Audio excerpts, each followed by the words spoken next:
C'est parti, vas-y, on voit.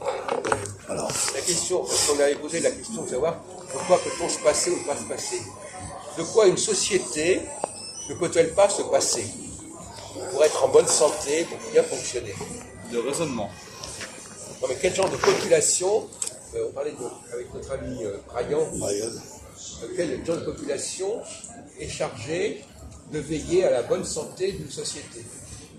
Et en quoi ça consiste? En quoi le mot bonne santé a des seins, à la fois santé physique et santé mentale? Les dirigeants déjà. Oui, mais c'est ce qu'on peut parler, parce qu'il y a des vrais dirigeants, des mauvais dirigeants, etc. Qu'est-ce qu'on attend d'un dirigeant? Le résultat. Voilà, Jacques. Et quel résultat, à quoi sert-il le dirigeant?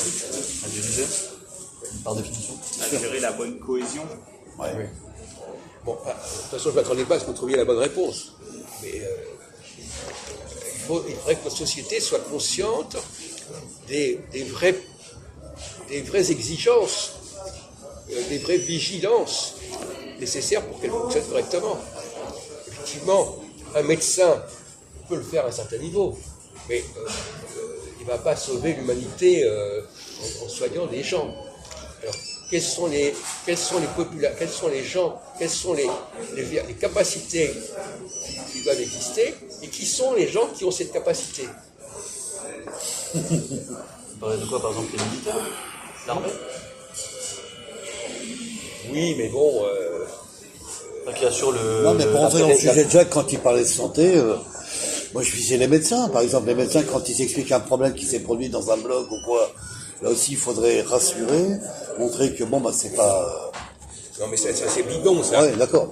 On parle pas de on vient de le dire à l'instant, vous n'avez pas écouté, j'ai dit que c'était pas le problème des médecins, ils font leur boulot à un petit niveau. D'accord. Bon, les médecins de la société, c'est pas la même chose que les médecins qui vont soigner une grippe, etc. Bon, pas ce du monde. Même si c'est le même mot qui doit exister. Donc, quels sont les mots qu'il faut soigner dans une société? Qu'est-ce qui peut dysfonctionner dans une société, et qui est capable de déterminer et de signaler ces dysfonctionnements?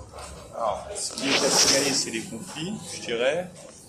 Et les meilleures personnes pour les signaler, c'est c'est ceux qui ont le meilleur regard extérieur sur ce qui les entoure.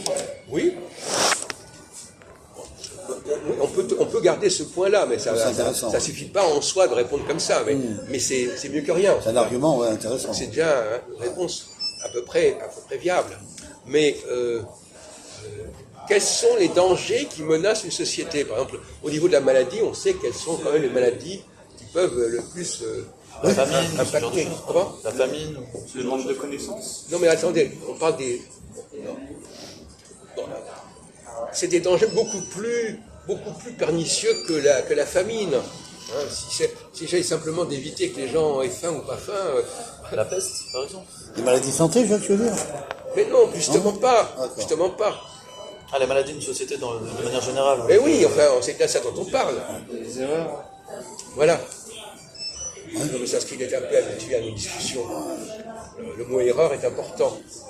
Signaler des erreurs, ça va très loin, signaler des erreurs. Ah oui, les erreurs de travail, alors Tout à l'heure, professionnelles, les activités... tout à l'heure, vous étiez en train de signaler des erreurs possibles au niveau du genre, du neutre. Bon, comme ça. Bon. Enfin, c'est déjà, dans un certain sens, une façon d'être éveillé au risque qu'il y ait des erreurs qui se glissent à ce niveau-là. Bien sûr. Donc, comment ça s'appelle quand il y a des erreurs? Quel est l'acte qui consiste à signaler des erreurs? C'est quoi la personne qui signale des erreurs? Elle s'appelle quelqu'un qui quoi? Corrige. Qui corrige. Voilà. Corrige. C'est un mot très important. D'ailleurs, dans le judaïsme, on parle du tikkun. La réparation. Voilà. Qui répare les erreurs, qui répare les choses qui ne fonctionnent pas. Donc, voilà. Donc, on a besoin de gens qui veillent sur les erreurs. Enfin, vous direz que lui, il n'a pas beaucoup de mérite, parce qu'il a déjà entendu ce mérite. Je ne sais pas si vous l'auriez dit vous-même. Hein. Bon, il a un peu triché. Il est venu un peu en renfort, mais là, c'est Corriger du coup une erreur qu'on allait faire. c'est pas très heureux, parce que là, ils empêchaient le Il corrige l'erreur, il C'est pas très essaye. malin, je vais vous le dire, Valentin. Hein. Mais de toute façon, il va falloir qu'on y aille. On a des amis qui nous attendent.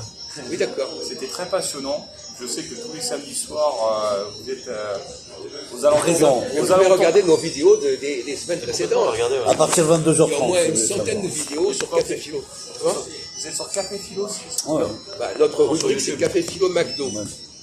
D'accord. Donc vous allez sur Google, vous faites Café Philo McDo et vous avez Vous avez marqué comme 200, ça.